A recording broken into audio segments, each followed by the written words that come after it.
السلام علیکم dear students, آج ہم یہ پڑھیں گے کہ مینڈل نے اپنے تجربات کے لیے اور جینیٹکس میں ریسرچ کے لیے اس نے کس آرگنیزم کا انتخاب کیا، اس کی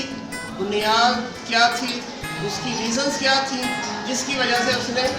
ایک اسپیسیفک آرگنیزم یعنی کہ پی پلانٹ کو مٹر کے پودے کا اس نے انتخاب کیا۔ اچھا دیکھیں، جب ہم ریسرچ کرتے ہیں خاص طور پہ بایولوجی کے اندر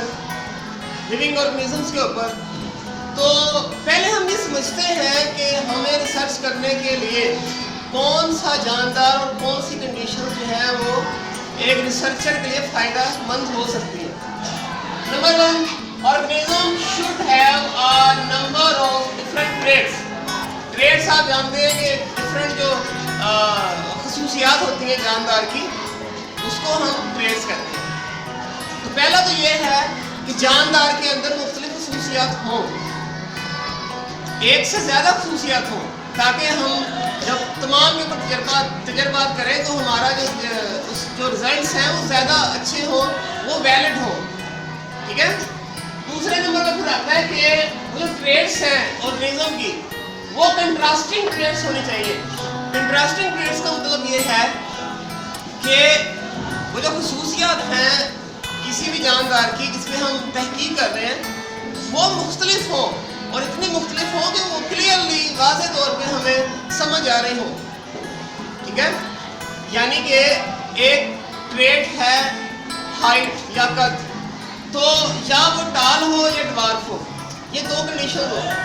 اور اگر کسی جاندار میں یہ دو کنڈیشنز ہی ہوں گی، یعنی کہ ایک کریکٹر کی دو ہی ٹریٹس ہیں، جیسے قد کی ٹریٹ ٹال اور ڈوارف ہے،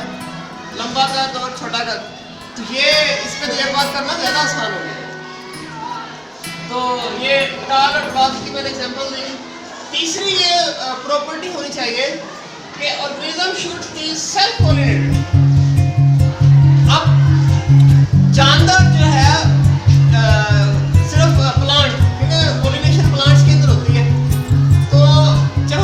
ہم وہ پلانٹ سلیکٹ کریں گے جس کے اندر نیچرلی سیلف پولینیشن ہوتی ہے، مگر اس کے اندر یہ کریکٹرسٹک ہے کہ ہم اس کو کراس پولینیٹ نہیں کروا سکتے ہیں۔ سیلف پولینیشن، یا آپ جانتے ہیں کہ اگر ایک پودے کا ایک پھول کے پولن گرین اسی پھول کے اسٹگما میں چلا جائے یا اسی پودے کے کسی اور پھول کے اسٹگما میں چلا جائے تو وہ سیلف پولینیشن ہوتی ہے۔ اور کراس پولینیشن یہ ہوتی ہے کہ ایک پودے کا پھول کا پولن گرین دوسرے پودے کے پھول کے اسٹگما میں جائے، منتقل ہو جائے، اس کو ہم کہتے ہیں کراس پولینیشن۔ تو جینیٹکس کے لیے جب تجربات کرتے ہیں تو جاندار جو ہو، یعنی یہ پودا جو لینا ہے، اس میں نیچرلی سیلف پولینیشن ہو، مگر ہم اس میں کراس پولینیشن بھی کروا سکیں۔ اور چوتھی اور آخری خصوصیت یہ ہونی چاہیے کہ اس پلانٹ کا یا جاندار کا جو لائف سائیکل ہے وہ شارٹ ہو، یعنی چند دن یا چند ماہ کے اوپر محیط ہو، اور وہ فاسٹ ہو، اس کا لائف سائیکل جو ہے وہ تیزی کے ساتھ مکمل ہو۔ تو جب ایسا ہوتا ہے، یعنی کہ لائف سائیکل شارٹ ہوتا ہے، تو تجربات کرنے میں ہمیں ہیلپ ملتی ہے۔ دیکھیں، سائنسدانوں کی یہ کوشش ہوتی ہے کہ ان کے تجربات جو ہیں وہ جتنی جلدی ہوں، مکمل ہوں، جلد از جلد ریزلٹس آئیں، تاکہ وہ کوئی کنکلوژن بنا سکیں اور بایولوجیکل پرابلم جو ہے اس کو حل کیا جا سکے جلد از جلد۔ تو اسی لیے کوشش ہوتی ہے کہ ایسا پودا سلیکٹ کیا جائے جس کا لائف سائیکل شارٹ ہو اور فاسٹ ہو۔ اچھا، اب مینڈل نے مٹر کا پودا یعنی پی پلانٹ اس لیے سلیکٹ کیا کہ یہ ساری خصوصیات اس کے اندر موجود تھی، یعنی اس کا لائف سائیکل شارٹ تھا، عام طور پہ 85 سے 90 دن کے اندر مٹر کا پودا جو ہے وہ اس کا لائف سائیکل مکمل ہو جاتا ہے، اور فاسٹ بھی ہوتا ہے اس کا لائف سائیکل۔ اور اس کے اندر لکیلی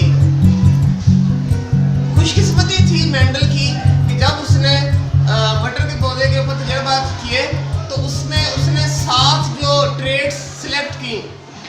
جن پہ اس نے تجربات کیے، تو وہ